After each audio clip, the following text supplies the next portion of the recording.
Ya, Assalamualaikum warahmatullahi wabarakatuh. Kami dari kelompok STM Kebun Melati akan menjelaskan mengenai topik 2, yaitu elaborasi pemahaman, perancangan dan pengembangan kurikulum. Yang dimana UBD sebagai kerangka kerja kurikulum. Adapun anggota dari kelompok kami, yang pertama Indri Ayu Lestari, Novia Fauziah, Ai Yulianti, Hairunisa, dan Ari Rosita Putri. Berdasarkan kesimpulan kelompok lain yaitu mengenai UBD, yakni UBD memberikan gambaran secara menyeluruh dan kerangka kerja dalam merancang pembelajaran yang efektif di sekolah dasar. UBD adalah model yang mengedepankan pemahaman mendalam sehingga dapat berpusat pada peserta didik. UBD memiliki 3 tahapan, yakni menentukan identifikasi hasil yang diinginkan, merancang bukti penilaian, dan merancang kegiatan pembelajaran. Sehingga diharapkan dengan diterapkannya UBD dapat membantu guru memantau kemajuan hasil belajar yang efektif dan bermakna. Tahap pertama dalam perancangan UBD adalah mengidentifikasi hasil yang diinginkan, yaitu merupakan tahap awal dengan mempertimbangkan tujuan pembelajaran yang telah ditetapkan oleh kurikulum nasional dan meninjau harapan kurikulum. Prioritas pembelajaran ditentukan berdasarkan kinerja jangka panjang. UBD pada dasarnya menekankan pada aktivitas transfer, yaitu apa yang dipahami dalam kehidupan peserta didik. Selanjutnya, hal yang paling mendasar dari Identify Desired Result adalah fokus pada ide-ide yang besar atau big ideas. Berikut adalah elemen-elemen yang terdapat dalam Identify Desired Result. Yang pertama, establish goal atau tujuan utama. Guru menentukan tujuan atau ide besar yang ingin dicapai dalam proses pembelajaran. Yang kedua, essential question atau pertanyaan penting. Pada elemen ini, setelah guru menentukan tujuan yang ingin dicapai, guru menentukan pertanyaan yang dapat mendorong siswa untuk memahami, menyelidiki, dan terjadi transfer belajar. Pertanyaan penting ini akan memandu siswa membangun pemahamannya terhadap suatu konsep. Dan yang ketiga, understanding atau pemahaman, di mana guru menentukan pemahaman spesifik yang ingin dicapai. Dan siswa juga akan memahami apa yang mereka pelajari. Apa ide utama, hal khusus yang ingin didapatkan agar memahami, apa kesalahan konsep yang kira-kira akan muncul.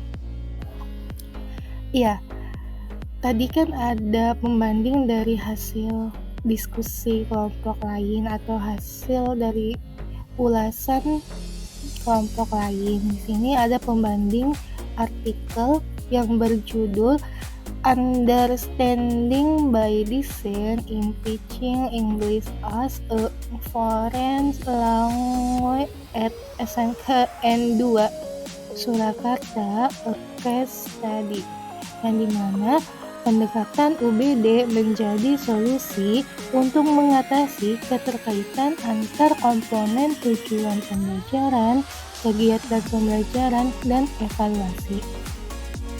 UBD dikenal sebagai desain mundur dalam merancang proses pembelajaran ataupun pengembangan kurikulum. Dalam pendekatan UBD, tentunya mengedepankan tujuan pembelajaran yang melibatkan penilaian bahan yang harus dikuasai siswa dan kompetensi yang sejajar dengan standar kurikulum yang ada. Pendekatan UBD ini dapat meningkatkan kualitas pembelajaran.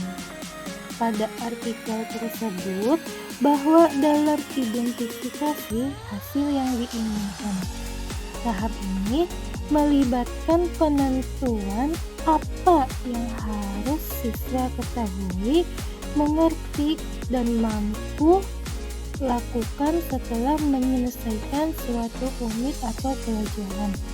Dalam penyusunan identifikasi, hasil yang diinginkan dapat dilakukan dengan format ABCD.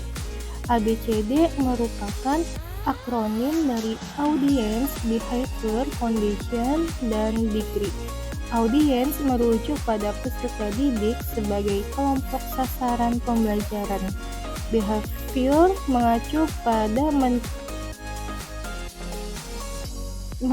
pada perilaku spesifik yang diharapkan peserta didik tunjukkan setelah mengikuti proses pembelajaran. Sedangkan condition itu menetapkan persyaratan atau kondisi yang harus dipenuhi agar perilaku yang diharapkan dapat tercapai, termasuk syarat atau alat yang digunakan pada saat peserta didik diuji kinerjanya. Degree mencakup tingkat penampilan atau pengetahuan yang dapat diterima, mengukur derajat atau tingkatan keberhasilan yang diharapkan peserta didik dalam memperlihatkan perilaku hasil belajar. Baik, selanjutnya yaitu keterkaitan pembahasan kelompok lain dengan artikel terkait. Pendekatan UBD ini menjadi solusi untuk mengatasi keterkaitan antara komponen tujuan pembelajaran, kegiatan pembelajaran, dan evaluasi. UBD merupakan model yang mengedepankan pemahaman mendalam sehingga dapat berpusat pada peserta didik. UBD ini memiliki 3 tahapan, yaitu yang pertama menentukan identifikasi hasil yang diinginkan, yang kedua merancang bukti penilaian, dan yang ketiga merancang kegiatan pembelajaran. Sehingga dengan UBD ini diharapkan dapat membantu guru dalam memantau kemajuan hasil belajar yang efektif dan bermakna. Dalam penyusunan identifikasi hasil yang diinginkan dapat dilakukan dengan menggunakan format ABCD. ABCD ini merupakan akronim dari Audience, Behavior, Condition, dan Degree. Berdasarkan pemahaman saya dengan hasil kelompok lain dan artikel penelitian yang sudah dianalisis bahwa penerapan UBD dapat membantu guru memantau kemajuan hasil belajar secara efektif dan bermakna. Dalam merancang pembelajaran menggunakan prinsip UBD, terdapat 3 tahapan, yakni menentukan identifikasi hasil yang diinginkan, merancang bukti penilaian, dan merancang kegiatan pembelajaran. Sehingga diharapkan dengan diterapkannya UBD dapat membantu guru memantau kemajuan hasil belajar yang efektif dan bermakna. Dengan menggunakan UBD, guru dapat memastikan bahwa pembelajaran yang mereka rancang benar-benar berfokus pada hasil belajar yang penting dan bahwa siswa memiliki kesempatan untuk menunjukkan pemahaman mereka. Sekian pemaparan materi dari kelompok kami. Kurang dan lebihnya mohon maaf. Ditutup. Wassalamualaikum warahmatullahi wabarakatuh.